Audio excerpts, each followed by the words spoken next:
Baiklah, saya akan melanjutkan materi dari Kelvin Rijalta, yaitu perjalanan Paulus ke Roma, bagian 2.6 perjalanan ke Roma.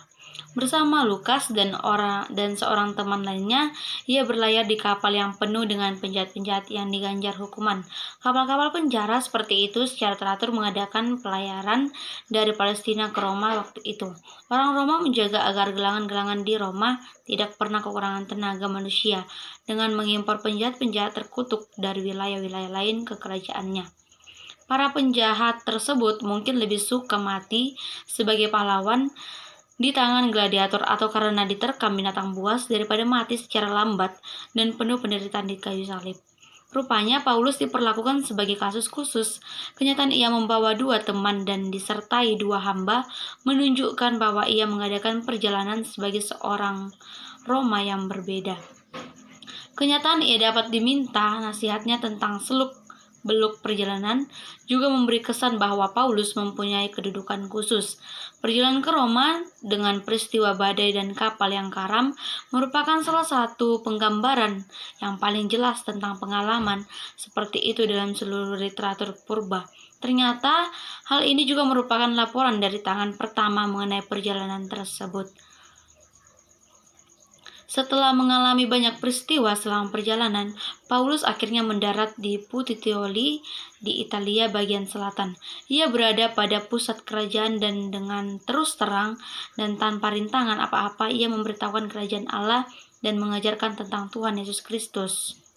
Di mana Paulus telah mencapai tujuannya, dia disambut dengan hangat oleh orang-orang Kristen setempat dan sewaktu ia mendekati Roma, beberapa orang Kristen malah datang menjemputnya.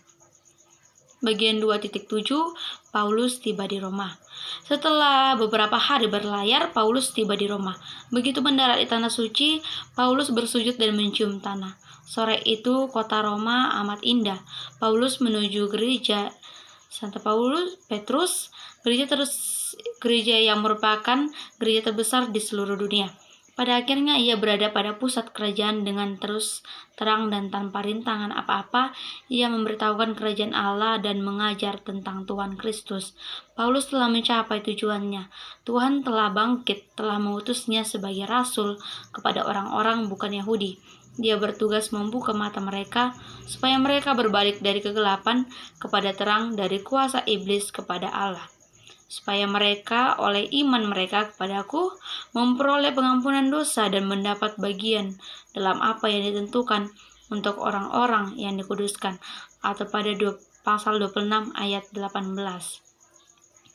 2.8 Tema surat Roma.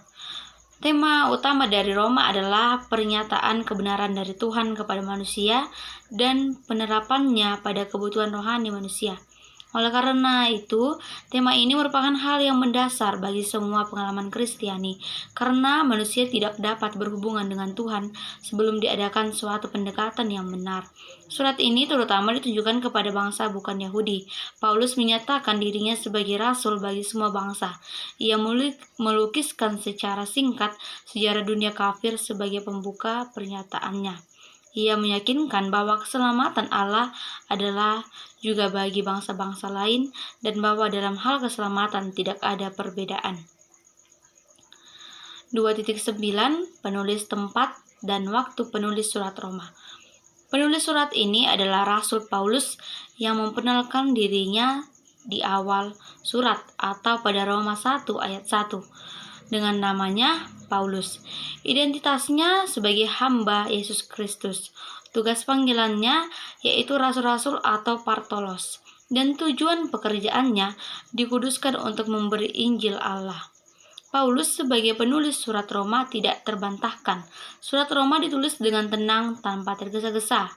Dalam surat Roma terkesan bahwa karya Paulus di kawasan timur telah selesai, maka semestinya surat Roma adalah surat terakhir yang ditulis Paulus di kawasan timur. Menurut Kisah 20 ayat 3, Paulus tinggal selama 3 bulan di Akia.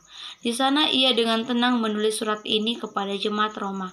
Surat ini ditulis sekitar tahun 56 sampai 57 di rumah Gaius. Baiklah, sampai di sini pembacaan mengenai paper dari saya, Ningsih Sitorus. Selanjutnya akan dilanjutkan oleh saudari Tir Maddaleta. Terima kasih.